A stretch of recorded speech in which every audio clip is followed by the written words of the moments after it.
Shalom, welcome back. We've been working on drawing near to God, and we've seen that the whole process is one of becoming holy. And in the last session, we looked at the Hebraic sense of time to see that things in the past are not over and done with. Things in the future actually are in the process of happening now, because God is in time, time is God. So the important thing is that now God has made righteousness in us. So, and at some time in the future, He will complete that process. But now we are in the process, and so that we stretch to grow closer to God and closer to God and closer to God. So what we're working on is the series that I call Climbing Jacob's Ladder, because in this series we're learning how to grow closer to God. And in this session 4, we're going to start looking about how to come into the presence of God. Now, in the Hebrew Scriptures, God had said to the children of Israel, "Draw near before the Lord," and you remember them at Mount Sinai. But look, what happened with Moses? Remember the burning bush?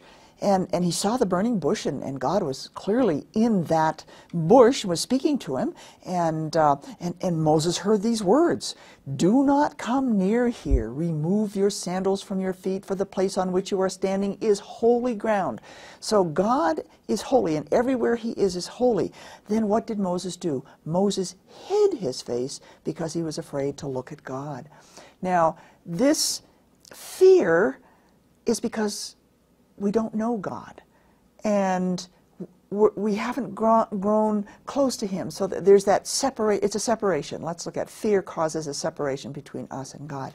But if you read in the Exodus account, God is bringing Moses slowly into His presence. You remember when He had Moses stand in the cleft of a rock, so that it was closer, not quite there with God, but closer. So, but look, in the beginning, there was that intimate relationship. There was no separation between God and man. So what did God do with the children of Israel to help them grow into His presence? Well, He gave them the law, and in the law there were offerings and sacrifices. Offerings were voluntary. There were 2 sacrifices that were required in order to repair the separation between mankind and God. And what separated man? Well, what separated him was every time he sinned, every time he did something that was worldly. If he was walking in the ways of God, then he was walking in that righteousness that God had created in him. Now, this sin offering was for unintentional sins, and I think it's important for us to understand in our lives today that we do walk in the ways of the world when we don't realize it, and when we do, we are separating ourselves from God. So this sin offering was for unintentional sins. But there was also the guilt offering. The guilt offering was more serious, and they would bring that unblemished animal, which was perfect, and that was a sacrifice, and the aroma would go up to God so that they could restore the connection. But let me show you something. With the guilt offering, there were 4 things they had to do to restore their connection with God.